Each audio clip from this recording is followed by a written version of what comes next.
Perintah Kaisar Naga. Bab 3, Tertabrak. Setelah Bobby pergi, Dev langsung bertanya penuh cemas pada Selin. Ibu, kamu tidak apa-apa kan? Mereka sudah pergi. Aduh, kamu ini, baru saja bebas, sudah mencari gara-gara dengan mereka lagi. Selin segera mengoceh pada Dev, cepat pungut uang yang ada di lantai, itu uang yang kita kumpulkan dengan susah payah. Dev berjongkok dan memungguti uang yang berserakan di lantai dan memasukkannya kembali ke dalam kantongan. Ibu, lain kali biar saya saja yang mencari uang, ibu dan ayah beristirahat saja di rumah, dan saya juga akan mencari cara untuk menyembuhkan matamu. Dev menyimpan kembali uang itu dan menyerahkannya kepada Selin. Kehadiranmu saja sudah cukup, Selin berkata, lalu tiba-tiba mulai menangis, sekarang kamu sudah pulang.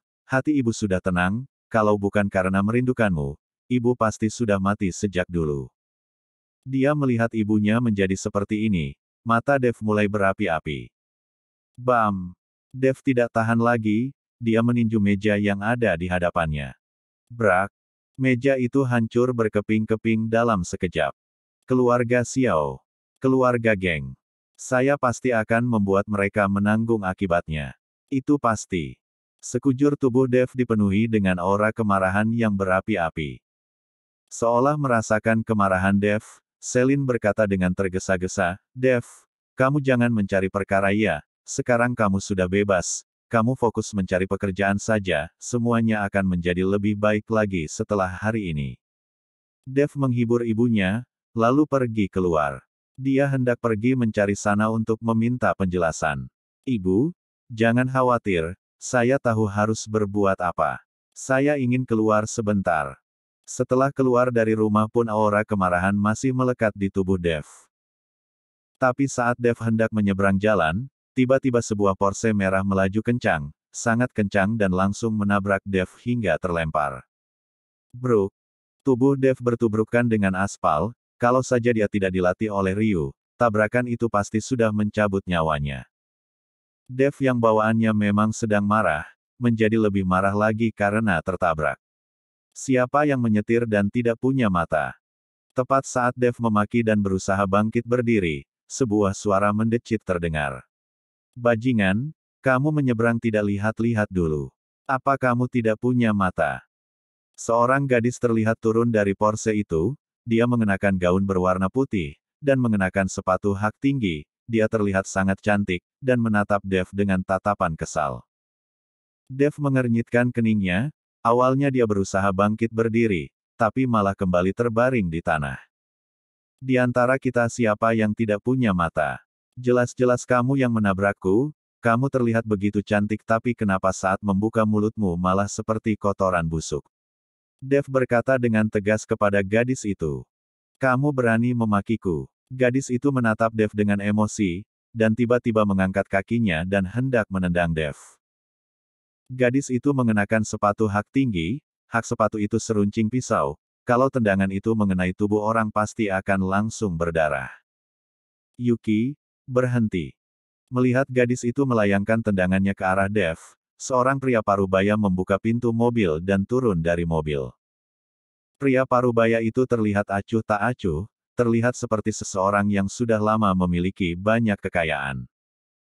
Namun wajah pria itu terlihat sedikit pucat, nafasnya terengah-engah, setelah meneriakkan kalimat itu, dia langsung berpegangan pada pintu mobil dan menarik nafas dengan susah payah.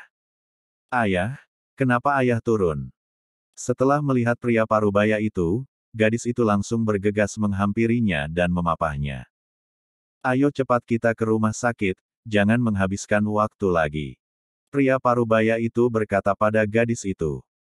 Gadis itu mengangguk, dan kembali ke hadapan Dev, dia mengeluarkan segepok uang dari tasnya dan melemparkannya pada Dev, di sini ada 10.000 yuan, segera ambil uang itu dan pergi, kami masih ada urusan penting. Dev tidak mengambil uang itu, dia berdiri dan menatap pria parubaya yang berada tidak jauh darinya dan berkata, tidak perlu ke rumah sakit, sudah tidak sempat. Selesai berkata, Dev berbalik dan hendak pergi. Dia bisa melihat kalau pria parubaya ini sudah sekarat dan tidak akan sempat sampai ke rumah sakit. Berhenti. Gadis itu menghalangi jalan Dev dan menatapnya dengan jengkel, apa maksudmu? Jelaskan maksud dari ucapanmu barusan atau jangan harap bisa pergi dari sini. Di saat itu pria parubaya juga mengernyitkan keningnya dan berjalan beberapa langkah dengan berat menuju Dev. Ayahmu punya penyakit tersembunyi yang akut, lukanya ada di paru-paru sebelah kiri. Tidak sampai 5 menit dia akan mengalami kesulitan bernafas dan mati lemas. Dalam 5 menit apakah kamu bisa sampai ke rumah sakit? Dev berkata dengan tenang sambil bertanya pada gadis itu. Bicara sembarangan, ayahku itu hanya pilek.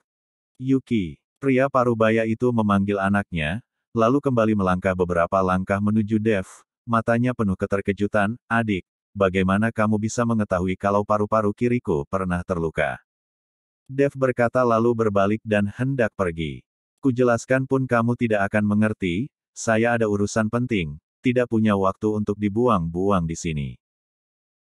Adik, Uhuk, pria parubaya itu memanggil Dev, lalu terbatuk-batuk.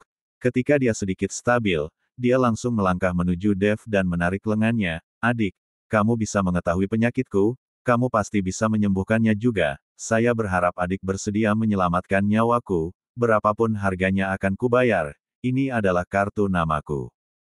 Pria parubaya itu mengeluarkan selembar kartu nama dan memberikannya kepada Dev.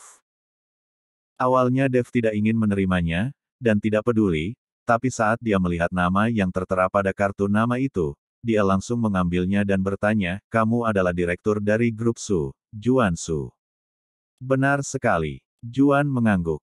Tiba-tiba Dev menitikkan tangannya ke arah Juan, dua jarinya menitik pada Tiantu, Renhai, dan beberapa titik akupuntur utama lainnya. Kecepatan Dev sangat cepat, sehingga Juan dan Yuki pun belum sempat menyadari. Bersambung.